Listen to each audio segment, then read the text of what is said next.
Filosofia. Philosophy. Olá pessoal, damos início ao nosso Filosofia. tema sobre a política. Num primeiro momento nós devemos desfazer das noções bem atualizadas de política sobre voto, urna, partidos políticos, parlamentarismo, presidencialismo, etc. Mas de outro lado, a gente também capta que a política atual é uma questão de governar o Estado, é um poder, criar a autoridade, que ela seja representativa, que ela seja referendada. Então, vamos ver como é que tudo isso surgiu, né? O início da vida política. Nós iremos estudar que Atenas foi o palco principal aonde a política surge para resolver conflito de classes. Vamos ver quais eram essas classes em conflito. E aí tem uma estrutura de poder que tenta resolver esses problemas de ordem patrimonial, de costumes, de propriedade, numa relação chamada política, né? Cria também o Estado nesse processo. Atualmente, nós vivemos na democracia, uma boa parte dos países, pelo menos, vive em democracia, e nós temos algumas participações diretas. Referendos, plebiscitos, e outras nós elegemos nossos representantes para que tomem as decisões no nosso lugar, já que é praticamente impossível todo dia ficar decidindo as questões nacionais. E qual é a finalidade então da política? A finalidade da política é uma vida justa e feliz. Esse é um conceito que nos legou os gregos. Então a política é o rumo à felicidade coletiva, né? Então, a política surge com as cidades. Os gregos e os romanos, na verdade, inventaram o ideal da vida comunitária, justa, feliz e tudo mais. Num primeiro momento, os poderes, quando estavam formando lá no começo da Grécia, né, antiga, na Roma antiga, o poder estava nos grandes proprietários rurais, as famílias patriarcais, né? O pai mais velho, o avô, o bisavô que ainda estivesse vivo, ele detinha o controle da família, da propriedade, dos escravos, porventura de outros assalariados e agregados. Então ele tinha um poder despótico, ele mandava na questão militar, na questão religiosa, ele era um sacerdote também, ele mandava na questão econômica, na questão da propriedade. Aquilo que ele não gostava passava a ser proibido, aquele que ele gostava passava a ser obrigação à lei. Então, o poder despótico é um poder que manda ao seu gosto.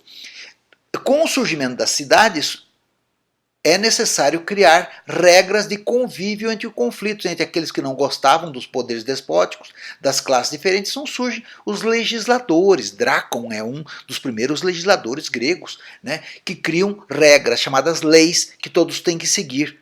Interessante, aí que surge a lei. A lei tem um interesse de tentar resolver aqueles conflitos na sociedade. Então a lei é um elemento da política.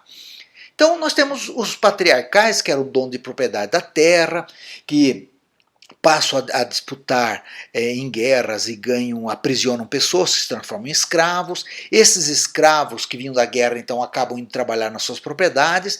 Aqueles que estavam expulsos das propriedades vão para as cidades, as aldeias, né, que viram cidades cada vez maiores, e aí na cidade alguns viram comerciantes, ficam ricos, outros viram artesãos, ficam ricos, outros não conseguem também ficar ricos. Então na cidade nós temos ricos e pobres, proprietários e não proprietários, e na zona rural também nós temos ricos e pobres, escravos, e também as pessoas que saíam para lutar nas guerras e também, de certa forma, tinham um poder militar. Às vezes era um pobre, mas era um bom soldado, comandou tropas e tal, ele voltava com poder. Então esse conflito entre ricos rurais versus ricos urbanos, de outro lado, pobres da cidade, com pobres também da cidade, pobres rurais com os ricos rurais, enfim, pobres e ricos, urbanos e rurais, conflito de toda ordem e todo tipo. A solução foi encontrar regras que resolvessem essa situação. Essa grande regra, chama-se política. Aí que está interessante como é que surge a política para esse conflito. Então os primeiros chefes dessa nova política criam leis, os legisladores. Em seguida eles dividem o território da cidade de acordo com o interesse dos grupos para igualar o poder entre ricos e pobres. Não igualar, tentar igualar, né? Então, a divisão territorial das cidades, nas comunidades urbanas, na Grécia se chamava demos.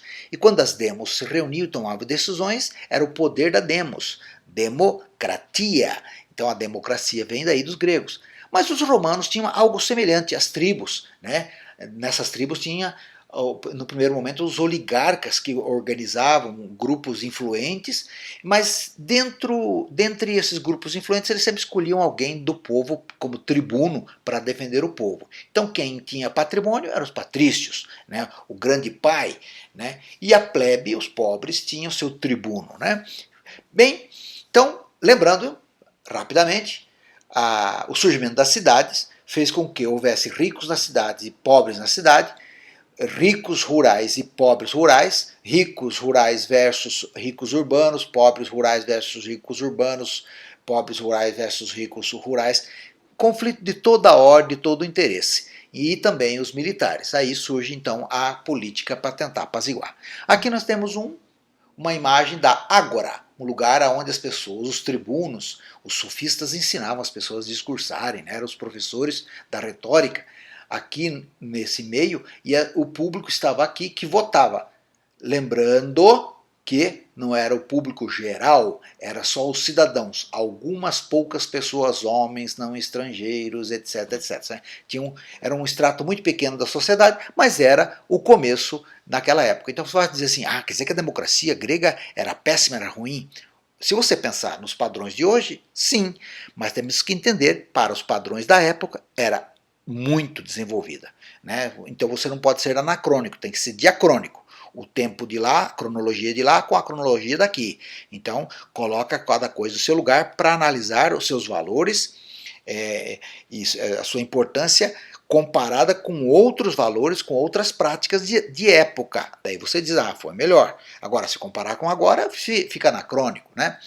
O que a política criou então? A separação entre o poder pessoal e o poder público. Então, o despótico misturava o que eu gosto e o que eu não gosto. Se eu não gosto de alguma coisa, eu proíbo. Se eu gosto, eu permito, às vezes até exijo. Agora não. O poder pessoal deixou de lado, passa a ser o interesse público. A autoridade militar vai ser submetida ao poder civil da cidade. A autoridade religiosa também não deve estar com o poder político. Está submetido ao poder laico. Criaram então leis como expressão coletiva, o erário público, aqui nós temos uma imagem, que esse símbolo aqui significa que é o povo de Roma, né? O erário de Roma, o pópulos, aqui tem os símbolos que essa propriedade é do povo de Roma, né? Até hoje é usado lá na prefeitura de Roma.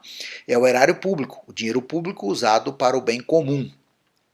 Também criaram espaços públicos para as decisões coletivas, decisões políticas, assembleias na Grécia e o Senado em Roma, né? Que até hoje a palavra assembleia é usada, né, em vários lugares do nosso dia a dia, e a palavra Senado é hoje uma instituição em vários países, né? Gregos e romanos, então, tornaram, através da política, as transformações da realidade coletiva, da realidade social. Percebeu-se que com a política se faz história. Então, tanto é que tem vários historiadores que tratam mais a história como um ambiente mais político, porque as principais transformações mais significativas aconteceram pela vontade política das pessoas. Então, em lugar da violência entre classes, entre pessoas, surge a política e as leis para regular os poderes e tudo mais, né? Para solucionar os conflitos. Então, lembrando, como eu falei, que numa época, na época grega, mulheres, estrangeiros, escravos, os estrangeiros eram os metecos, né? Miseráveis, pessoas muito pobres não participavam da política. A mesma coisa junto aos romanos. Então, existia uma liturgia, tanto na Grécia como em Roma, para apaziguar os desprestigiados, para acalmar os mais pobres, sob pena do seu patrimônio, das pessoas mais ricas, sofrerem com isso. Então, quem comandava as cidades, e também discutiam sempre não deixar os pobres se revoltarem. Então tem que dar pelo menos um pouco de pão e um pouco de jogos, né? Olimpíadas, fazer um circo, e aí está a imagem do Coliseu, então pão e circo para os pobres, né? Com isso, nós chegamos à conclusão que a política não chegou a criar uma sociedade sem classe, justa e feliz, mas foi uma resposta que os seres humanos encontraram para resolver aqueles problemas sem a sacralização do governante, do poder, e sem perenizar, sem sacralizar e petrificar. Então a política permite mudanças para atender diferentes interesses no ritmo da tentativa da igualdade, na tentativa de eliminar diferenças de classe. Não foi possível, não é possível, mas essa é a luta, né? Além de você ter um poder despótico, um poder político, você tem uma terceira forma de organização da sociedade, que são as formas tribais, sobretudo na América do Sul e também em alguns lugares da África. Então, esse é o poder onde não tem Estado, é uma organização que não tem um poder perene, ele é um poder mais simbólico para os momentos que se necessitam, né? Momentos que necessita desse poder, né? Então, essa terceira forma são as sociedades que não têm comércio, que não têm Estado, que não tem aquela organização acima da sociedade, né, com autoridade, com instituições. Então são os ameríndios e várias outras organizações tribais. Então eles foram vítimas do eurocentrismo, que percebiam, que achavam que esses povos eram atrasados, porque não tinham lei, não tinham fé, não tinham escrita, não tinha moeda, não tinha comércio, não tinha história. Então se considerava essas pessoas mais atrasadas. Essa é uma visão euro-etnocêntrica, que é a raça europeia que é superior a eles, porque lá tem lei, tem fé, tem escrita, tem rei, né? Onde já se viu um povo sem rei, né? Então, nessas sociedades não tem propriedade privada, não há classes sociais, portanto não há luta de classes. Simples assim. O poder não se destaca, o poder faz parte da própria comunidade, é usado somente em momentos difíceis de guerra. E muitas vezes esses povos não conseguiram evitar o surgimento da propriedade privada. Com o surgimento da propriedade privada, há disputa de poderes, há diferença de classes, né? E aí tem a necessidade da política, né? Então os gregos trabalhavam a justiça como um elemento importante para a vida em comunidade.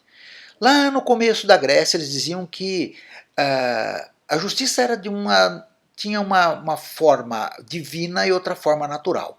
Divina porque Têmis, a rainha, queria que todo mundo vivesse em fraternidade. O cosmos seria uma organização universal racional, né? Existe uma ordem, apesar das coisas mudarem, existe uma ordem, e essa ordem é natural e é racional. E aí eles inventam a diké, que é a relação entre os homens, respeitando essa ordem divina e essa ordem natural. Então, de um lado, eles acham que a justiça é uma questão da relação divina, e por outro lado, é uma questão racional, né? Você ter essa justiça na comunidade, tratar as pessoas com igualdade, com respeito e tudo mais, né? Então, com o tempo, o surgimento da política, essas explicações míticas vão perdendo força. Então fica mais a ideia do diké e do cosmos, da ordem universal. Então, justiça e lei passa a ser debatido junto aos filósofos gregos se isso era uma coisa natural, derivada de Deus, ou de uma racionalidade que existe acima de todos, ou era convencional, da cultura, uma criação humana. Os sofistas diziam que era uma coisa convencional, era cultural, os homens que criavam isso. Portanto, o debate era muito humano, quem ganhasse o debate estava com a verdade. Então, os filósofos defendiam esse debate. Inclusive os sofistas, né, filósofos sofistas, eles vão contribuir muito para o surgimento da democracia. Platão e Aristóteles achavam que a justiça e a lei política era natural, que era da natureza do ser humano ter isso, não era uma invenção do ser humano. E aí, então, as leis eram regras de convivência, então o importante era o debate e a maioria, por consenso, por entendimento, entender que essa lei é válida. Se ela é válida, aplicaria a todos. Então a persuasão pela palavra, retórica, né, nas assembleias era muito importante, e os sofistas foram bastante relevantes nessa forma do convencimento para a democracia. Bem, Platão vai trabalhar a questão da política da seguinte sentido. Ele vai pensar como se fosse um ser humano.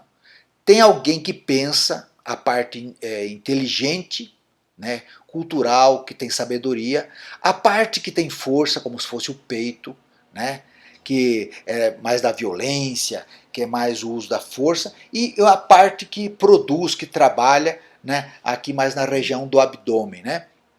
Então, o ser humano tem três naturezas: a alma racional, né, intelectual, a colérico, que é o peito, e a desejante, que precisa se alimentar, que precisa viver. Né?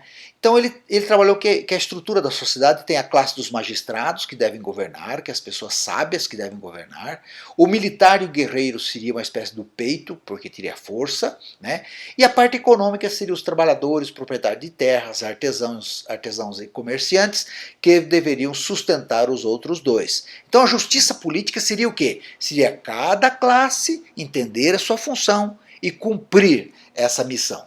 Né? Então, quem governaria? Quem seria a cabeça? Apenas um rei filósofo, um príncipe filósofo, um governante, um dirigente filósofo, educado e virtuoso. Ele iria governar com justiça, mantendo esta relação e fazendo com que cada um fosse eficiente no poder militar e também no setor produtivo. Essa era a ideia de Platão, como se a ideia na cidade de um rei filósofo e o poder na sociedade dividido como não fosse um corpo humano. Essa é interessante observar que isso vai ser usado depois no poder teológico medieval. O que diz Aristóteles? Aristóteles diz o seguinte, que a política tem dois grandes conceitos. Tem os bens partilháveis, pão, feijão, arroz, as comidas, né? A casa, os bens econômicos. E os bens que não podem ser repartidos, que são participáveis, que é a praxis, que você tem que decidir, que está em você, mas você expressa e outro fica sabendo que você tem aquela ideia, aquela opinião, aquela regra para colocar para a sociedade. Então, são bens participáveis. Né? Um é econômico, outro é político. Então, a justiça distributiva seria dar oportunidade participável para todo mundo e também partilháveis. Então, aquele que tem pouco pão deve receber um pouco mais de pão. Imagine um momento de escassez, quem tem produção de pão, né, tem que cobrar mais barato aos pobres, e aquele que tem dinheiro tem que pagar o preço que está cobrando para ter um equilíbrio nos bens partilháveis. Então, Aristóteles dizia, dar desigualmente aos desiguais para torná-los iguais. Porque há muita diferença entre ricos e pobres. Se existisse muita diferença, seria uma injustiça. Por isso que até hoje, na sociedade, se usa a palavra justiça social como um fim da política, né? Dar mais equilíbrio nas diferenças das pessoas. Aristóteles também repartia a política em três tipos de governo: monarquia, de um, aristocracia, de alguns, e democracia, de todos, que ele considerava mais justo. Para Aristóteles, portanto, o importante era a qualidade das instituições, a qualidade do debate lá na Ágora, a qualidade das assembleias, a qualidade da lei, né? Isso era importante para ter uma sociedade justa e feliz. Para Platão, o importante era a virtude do dirigente, a qualidade do dirigente. Isso é importante a gente lembrar, porque Aristóteles trabalhava que as instituições tinham que ter qualidade e Platão dizia que o governante tinha que ter a qualidade para que a política fosse razoável, fosse efetiva para a sociedade justa e feliz. Esse debate tem até hoje. Tem gente que acha que o mais importante é um governante virtuoso e outros acham que é menos importante o governante virtuoso, mas a virtude tem que estar nas instituições funcionando plenamente para controlar os governantes. Então é um debate que temos até hoje na política. Então eu vou interromper por aqui essa exposição, ficando, portanto, essa lembrança que a política nasce na Grécia e chega até Platão e Aristóteles. Platão com a ideia de governante e a sociedade dividida em três partes, e essa divisão é natural e deve ser preservada para a justiça de todos, e Aristóteles falando que é importante ter a qualidade nas instituições para uma vida justa e feliz. Até a próxima, pessoal. Tchau.